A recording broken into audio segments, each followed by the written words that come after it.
Hey everyone, welcome back to John's Watch. Today I'm taking a look at the latest release from Sekai Project. This is ChronoClock. It was developed by Purple Software and published by Sekai Project. It was released on Steam on February 28th, 2017, and its trigger price is $30 US or your regional equivalent. Now this is a really awesome sounding visual novel.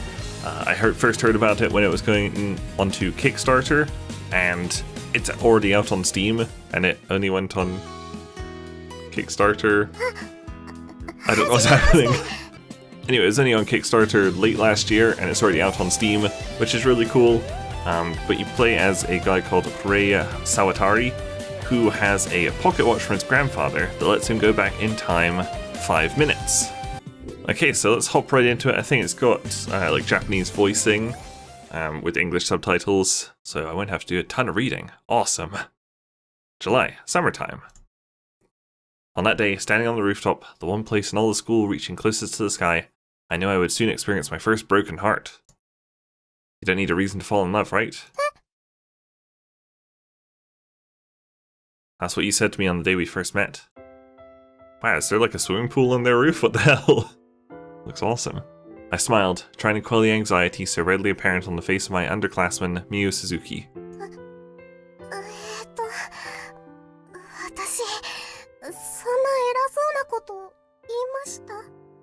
I really like that it doesn't like conform to like a standard visual novel. You've got like the text boxes moving all over the place. You don't have like, you've got like these up here, but they're very unintrusive. It's really cool.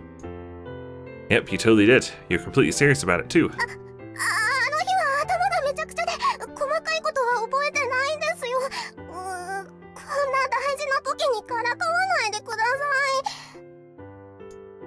Miyu was still anxious as ever, but given her retort, I could definitely tell she had grown a little more courageous. Well, I definitely remember it.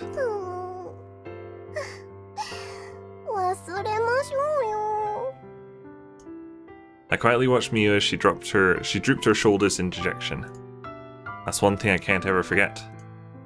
In a very short time, this girl was going to retry confessing her feelings to someone she loved. And if all were to go smoothly, I'd helped her all along the way, but somehow I still couldn't get excited at the prospect of her success.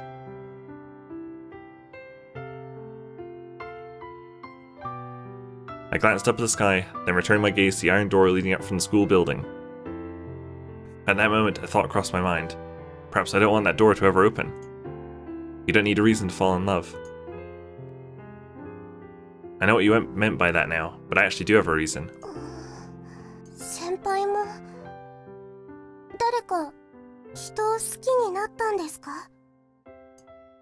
Miyu asked me, her face one of complete seriousness. She looked too serious, in fact. I wondered if she ever came to realize my feelings for her, after all the time we spent together. I wondered if she ever realized what feelings had blossomed within her own heart. At that exact moment, the door opened. Oh, it's Tsunohara from Clanad. The person we were waiting for, Shuji Ishida, finally showed up. He immediately furrowed his brow at the heat and humidity. Looking at us, he then gently called out to Miyu first.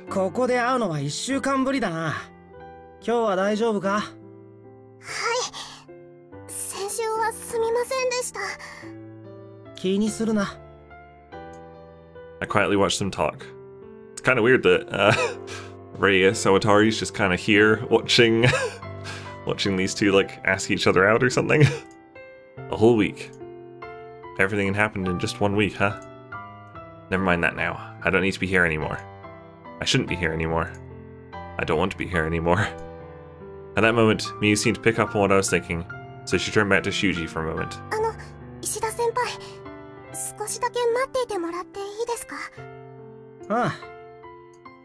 Shuji stepped back so that Miyu could talk to me.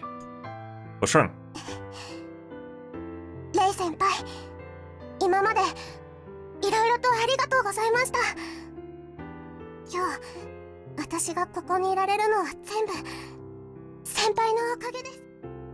Miyu respectfully bowed to me. I didn't do anything, really.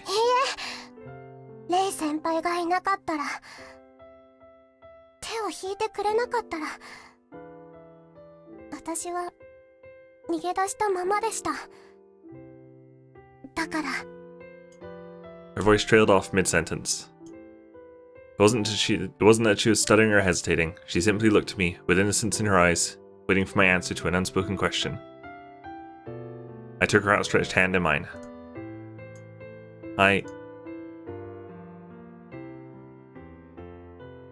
We'll never know.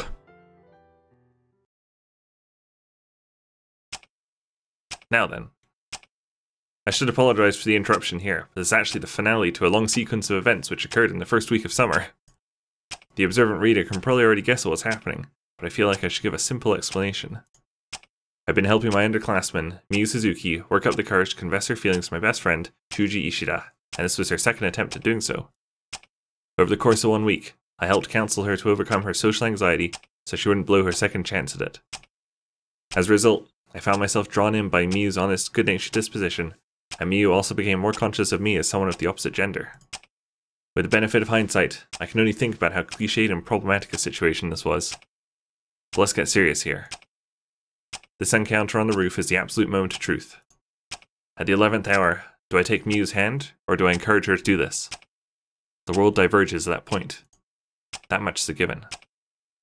On that note, there's one other detail you should know. I'm able to rewind time by 5 minutes just as easily as snapping my fingers. But no matter how many times I turn back the clock, I can never undo a real decision I've made. The real problem with time travel is, you can never go back in time far enough to change the workings of your own heart. Not like it matters, I guess. I was trying to be serious for a second there, but I'm basically just a happy-go-lucky sort of guy. I've taken quite a lot of flack from others because I never really take anything seriously.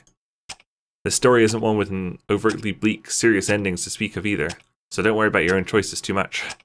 Whoa, this is meta. But first of all, I'll have to give you more information to spur on your choices. Allow me to turn back time by a week, so you may have a better idea of what kind of people Miyu, Shuji, and I are. 1 week ago, the day it all started. The day Miyu fell from this very rooftop.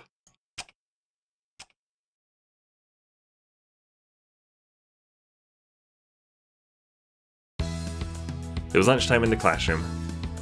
I was reading a book, since I already finished eating. Then Shuji came over and started talking to me. Sansui, nani yonderu nda? Sansui? What? That's not my name at all, My name is Rei Sawatari, though my nickname is Sansui, an alternate reading of the kanji in my name. I held up the book for Shuji to see. The Door into Summer. 古典 SF? お前に漫画以外のものを読む趣味があったか? I don't want to hear that from the guy who's always engrossed in light novels. 人の高尚な趣味にケチつけるな. Right back at you, buddy. By the way. Huh? A girl next to me suddenly screamed. I heard the sound of plastic hitting the ground before I could turn around in time to see what was happening. Wow, is this going to be like a really casual demonstration of his time traveling thing? He'll go back and save her yogurt from hitting the ground or whatever. A female classmate of mine, Makoto Jonuchi, looked at the lunchbox of hers which had clattered to the floor and sighed in exasperation. やっちまったか. Oh well, I couldn't have done anything. ごめんねみんな. Makoto apologized, her eyes welling up with tears. Then she crouched down, tried to slip a piece of loose leaf paper onto the overturned lunchbox, seemingly trying as hard as she could to pick it all up without making a mess. I stood idly by watching her. Girls never pack much in their lunchboxes, do they? 本当にどうでもいいところばっかり見てるな、サンズイは. That's not the only thing I'm paying attention to. スカートのあたりだろ. Shuji, just who do you think I am? むっつりの変態だ. 弁当箱の他に何を見てたか言ってみろ. I can't see her panties from this angle, but I'm happy just to see her skirt flapping against her legs. There is an 18+ version of this game, not on Steam, obviously. Just in case you're interested. おっさん臭いし、かわいそうだからお湯打ちはやめて差し上げろ. 食べ物を粗末にしちゃった. Hopefully she hadn't overheard our stupid bantering. I mean, she was already pretty distraught. The air conditioning was running, but I could tell that the smell would linger in the air. Besides, I'm sure she didn't want to take that dirty lunchbox home either. That's a real shame, isn't it? 何? 助けてやるの? Shuji seems surprised to hear me say that. It's something I need to do anyway, so it's not a big deal. I stood up, took out my pocket watch, and checked the time. 12:46. I've been goofing around a bit, so now there are only 3 minutes left. No, more like 2. Verifying my time limit, I walked over to Makoto. Makoto, 沢渡くん何 Normally we don't even greet each other in the hallways, so of course she'd be a little confused. I'm not big on my family name, just call me by first name. レイくん That's right. Regarding what I was about to do, I knew full well it wouldn't cause any problems for me, but I could still feel my cheeks burning. This probably isn't the best time, but would you go out with me if I told you I liked you? おへ A blank expression. The other students who heard me were also left speechless. That's right, a confession. There was an immediate uproar in the room. Wow, he's so straightforward, what the hell, even people in the hallway were looking in to see what the big fuss was about. おうわ I know this is really sudden. From your reaction, I suppose it's not completely out of the question? いやびっくりした She laughed awkwardly as her cheeks blushed rosy red. 好きって言われて悪い気はしないけどごめんレイ君とはほとんど話したこともないしすぐには返事できないな No worries, I don't mind if you can't give me an answer right now. I checked the time on my pocket watch again. 12:48. It's about time. Well, anyway, farewell. さよなら Be careful with your lunchbox from now on. Though I guess there isn't much point in lecturing you about it now. Yeah? I ignored her question, smiled, and waved my hand. Bye-bye. But then I took the pocket watch from my hand and hurled it to the ground. The world before me shattered. Whoa. Whoa. Oh shit, is this gonna be an anime song that's gonna get me a copyright claim?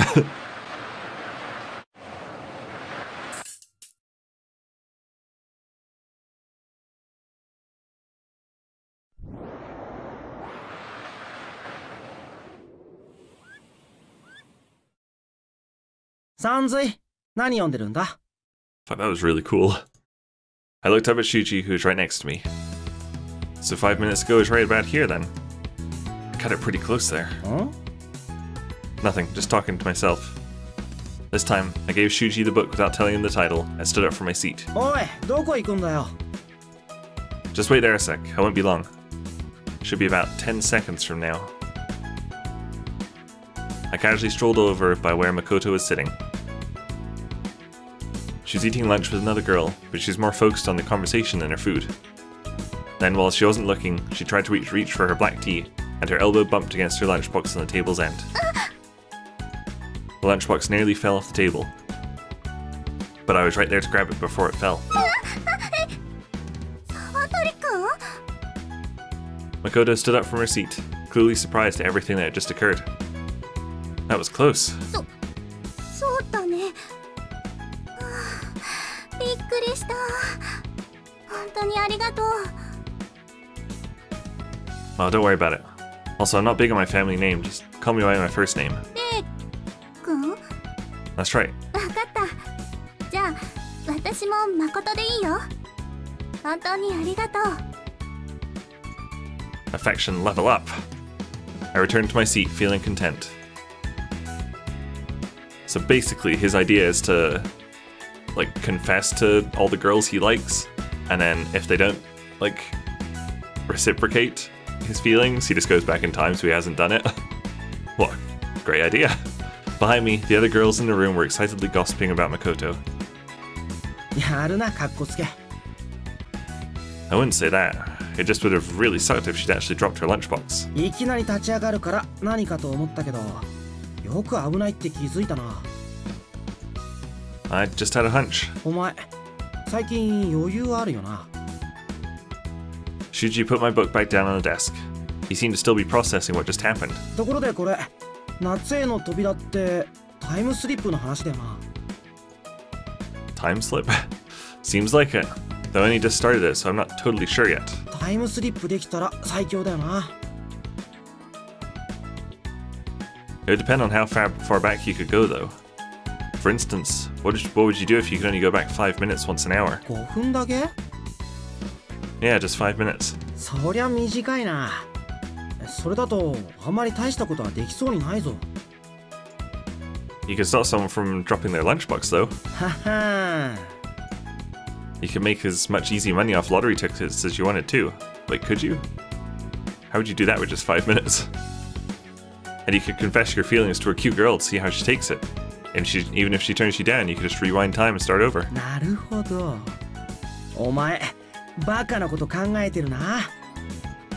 If you know any other good ways to use that kind of power, I'd like to hear them. 暇すぎたら考えとくよ。 Shuji gave me an apathetic sort of laugh, then waddled over to his seat. I guess he just wanted to know what book I was reading, since he never really sees me reading much of anything. He never really takes me seriously anyway. Just talking to myself again. Holding the book under my arm, I glanced at the notepad app on my smartphone. The note I'd opened was a list containing names of all the cute girls in our school I'd taken a liking to. I wrote good chemistry next to Makoto Junichi's name on the list. Not bad at all. Satisfied with that, I then pulled out my pocket watch. This antique watch was passed down to me from my grandfather, and it's the source of this power I have. My power to rewind time by 5 minutes. It's a strangely limited power, but with a little creativity on my part, there's plenty of opportunities to make good use of it. No matter what, I have to meet the girl of my dreams. I have the power to look ahead in my life and start over when I need to, all thanks to this pocket watch. After all, I've already died once. Just drop that bombshell, sure.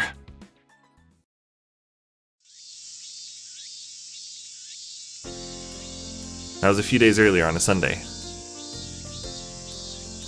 I live in a room in the annex of a traditionally styled house, which doesn't have air conditioning. The heat wasn't bothering me so much as the humidity, so I was considering going to cool off in a convenience store or bookstore for a bit, but then my father called for me. He told me he was cleaning out the garage when he found something my grandfather used to own, and decided to give it to me. It was of course the pocket watch. Considering I already had a smartphone, it was pretty useless, but I decided to keep it because it looked interesting. Then I left for the store. Soon after I left the house, I noticed something odd about the watch. The time it showed was 5 minutes behind the time on my smartphone. I tried to adjust it, but it wouldn't work. For a moment, I wondered if it was broken after being in storage for so long, but the second hand was definitely still ticking away. What the heck? Do I have to take this thing apart to fix it? Getting it repaired professionally would be too much of a pain. I didn't have that kind of money. I figured I could try to see if I could do anything myself, so I kept tinkering with it. Lesson learned. Just like you shouldn't cross the street while playing with your phone, you shouldn't do it while playing with a watch either. Lesson learned. Even if the crosswalk light is green, you should always look both ways before crossing the street. I looked up to verify that the pedestrian crossing light was green. It was. So I continued walking normally while I fiddled with the watch. A car horn. The squealing of brakes. Huh? They were both familiar sounds, but I'd never heard them within such close proximity before. Looking up, I saw a truck hurtling toward me. I instantly froze. I'm dead. I'm 100% grade A cadaver material. I might be able to survive being hit by a car, but the size and speed of a truck are more than enough to end a person's life in an instant. I'm dead. I don't even have a girlfriend, so I'm gonna die a sorry-ass virgin. These were my final moments, and yet that stupid worry was the last thing to go through my mind before my ass would.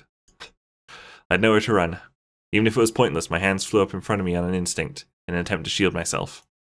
The pocket watch flew out of my hand and tumbled through the air. My eyes were tightly closed, but I could feel the pressure of the truck barreling toward me through my skin. This is the worst. Game over, man, game over. I clenched my teeth, hoping the end wouldn't be too painful. A small metallic sound rang out. Must have been the pocket watch smashing against the truck, almost as if the universe were demonstrating how easily the truck could crush my body. And then... nothing happened. Huh? The deafening silence was broken only by the cries of the cicadas. I could sense the sound of the truck had disappeared, and the noise from the station with it as well. Huh? I fearfully opened my eyes. Somehow I was back in front of my house. It was once again a peaceful and damnably hot Sunday afternoon, and I was standing there alone in a stupor. Huh? What just happened? I whipped my head back and forth to verify I was still alive, but I didn't have any injuries to show. The only remnant from the ordeal was the cold sweat running down my spine. What happened to the truck? And why am I back in front of my house anyway? Then I saw that my fingers were clenched around something. It was a pocket watch that had slipped out of my hand. Okay, so gonna have to leave the video there for now. This is still part of the prologue, and I think we still have like Miu falling from the school rooftop to her death to go in the prologue. Not gonna get there in this video, so I'm gonna leave it there for now. I thought this game looked incredible when I heard about the Kickstarter. I was really close to backing it myself, but didn't end up doing it. Now it's out, I am definitely going to play this in my own time. I don't know how long it's going to be. It is $30, so I'm not sure, but like this has just been a little bit of the prologue, so I'm really not sure. Anyway, that was a quick look at the beginning of ChronoClock. Thank you guys very much for watching. Make sure you leave a like and subscribe if you enjoyed this video, and I'll see you guys later. Bye! How is he blocking me? What the fuck? I know, right? He's just facing you. What is this? I'm almost dead. Why am I almost dead? Get wrecked. Yeah! Get fucked. Did you? Oh, you chopped his head off. Holy shit. Yeah, I executed him.